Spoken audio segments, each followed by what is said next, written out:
Καλή χρονιά σε όλους, υγεία, χαρά και αγάπη και σύντομα να τελειώσει όλο αυτό το κακό που συμβαίνει σε όλο τον κόσμο.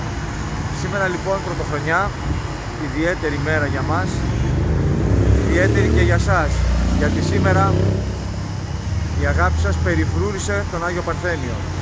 Σήμερα λοιπόν θα σας δείξω, τοποθετήσαμε τα κάγκελα στα εξωτερικά. Η αγάπη σας λοιπόν έφτιαξε όλο αυτό, βλέπετε.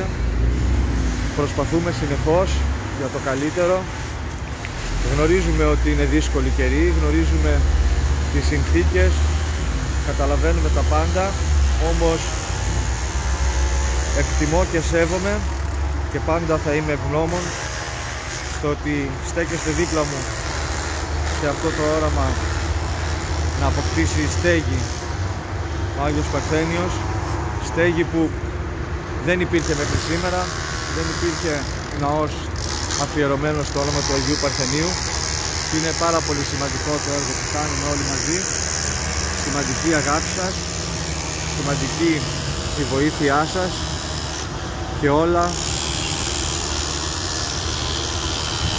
σύντομα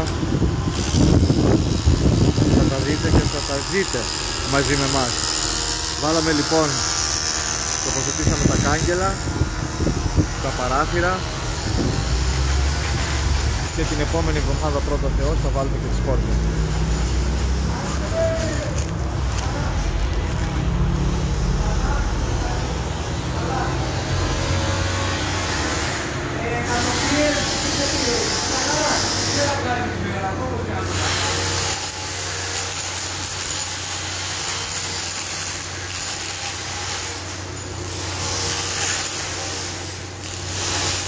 Καλή χρονιά σε όλους.